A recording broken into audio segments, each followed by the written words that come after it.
Thursday, November 20th, 2025, AGNDD. IntelliReport topic: Canoe River train crash.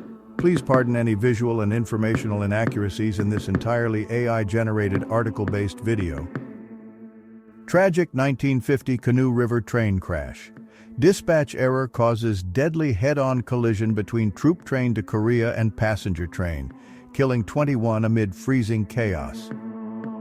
On November 21, 1950, a tragic head-on collision occurred between a westbound Canadian National Railway troop train, passenger Extra 3538 West, carrying 338 soldiers from Manitoba to Washington for Korean War deployment, and the eastbound Continental Limited, train number 2, near Canoe River, British Columbia. The accident stemmed from a dispatching error. Operator A.J. Atherton at Red Pass Junction omitted at Cedarside from the meet order given to the troop train, causing it to pass the intended siding. The Continental expected the meet at Cedarside, while the troop train aimed for Gosnell. Both trains, traveling at moderate speeds, collided on a sharp curve at 10:35 a.m. The troop train's wooden-bodied cars were demolished, with most deaths caused by steam from the ruptured boiler. Survivors included gunners Barton and Bow, shielded by a newsstand. Others nearby perished.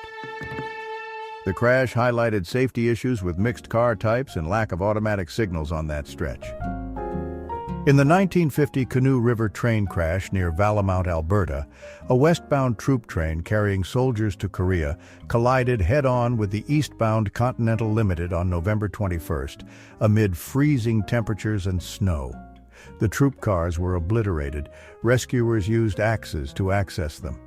Lacking medical supplies, passenger Dr. P.S. Kimmett and his nurse wife led aid for 50 injured, using dining cars as hospital and morgue.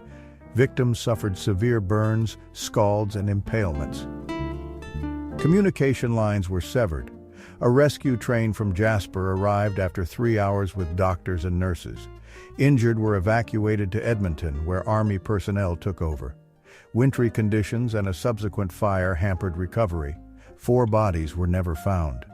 The crash killed 21, 17 soldiers and 4 crew members. Tracks were cleared by November 23rd, rerouting traffic temporarily. Surviving troops resumed their journey to Korea on November 29th.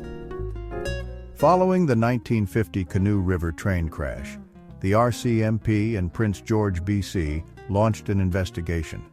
The CNR suspended involved trainmen and held an internal inquiry in Kamloops. A public inquiry by the Board of Transport Commissioners occurred in Edmonton in December 1950. Operator Atherton, 22, was dismissed and testified he missed at Cedarside in the order due to a transmission gap, failing to verify the repeat.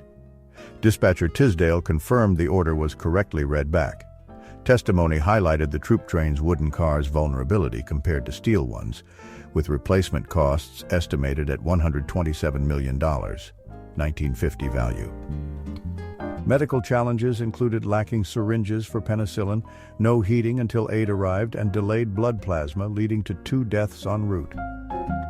The board's January 1951 report avoided blaming individuals, recommending block signals on the line, enhanced training for accurate messaging, and safety checks, noting CNR's ongoing signal installation efforts despite costs. In December 1950, Alfred Atherton Sr. approached MP John Diefenbaker to defend his son Jack, charged in the Canoe River train crash. Diefenbaker declined due to parliamentary duties, his wife Edna's leukemia, and lack of BC bar admission. Desperate, Atherton visited Edna in her Saskatoon hospital. Diefenbaker's memoirs recall learning of the case in Australia and planning a Hawaii rendezvous, but Edna wired him to Vancouver. He found her dying, and she urged him to take the case, citing CNR's negligence with wooden cars. Despite the $1,500 BC bar exam fee, he agreed. Jack Atherton was arrested for manslaughter on January 9, 1951 in Saskatoon and bailed on January 24 with $5,000 sureties. After Edna's death on February 7th, Diefenbaker traveled to Vancouver in March, paid the fee and passed a brief oral bar exam perfectly, answering that land contracts must be in writing. The preliminary hearing for telegraph operator Atherton's manslaughter charge began March 13, 1951, lasting 3 days with 20 Crown witnesses.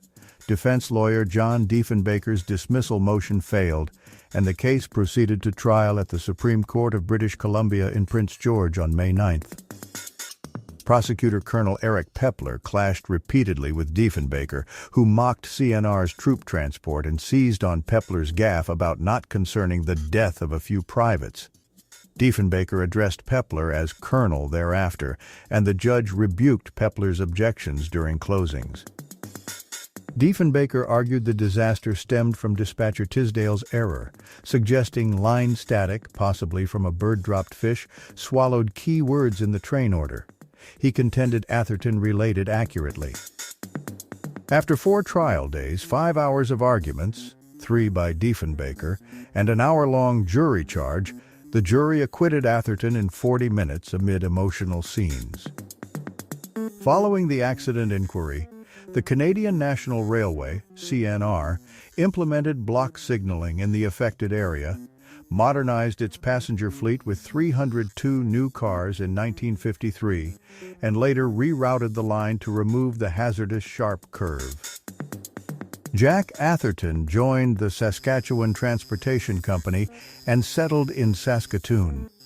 Deputy Attorney General Pepler retired in 1954 after 20 years, later contributing to uniform provincial laws and revising Supreme Court rules before his death on November 16, 1957, at age 66 in Vancouver.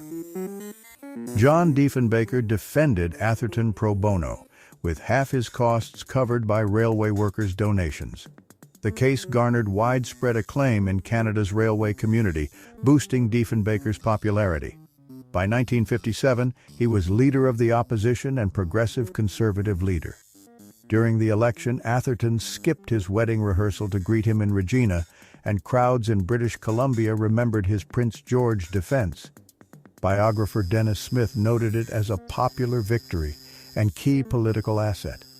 Diefenbaker won the election and became Prime Minister on June 21, 1957. The Royal Canadian Horse Artillery, RCHA, suffered more casualties in a tragic crash than in its first year of Korean War combat.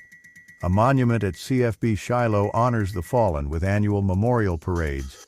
It was dedicated on November 21, 1952. In 1987, the regiment erected a cairn near the crash site. A 60th anniversary remembrance occurred in Valemount in 2010, and the Canadian National Railway added its own monument nearby. The victims' names are inscribed in the Korea Book of Remembrance, Brampton's Wall of Remembrance, and Winnipeg's Korea Cairn at Brookside Cemetery. Manitoba named a lake after Gunner William D. Wright, a crash victim. The deceased were denied posthumous Canadian Volunteer Service medals for not reaching Korea. Survivor Tom Boutillier campaigned against this injustice.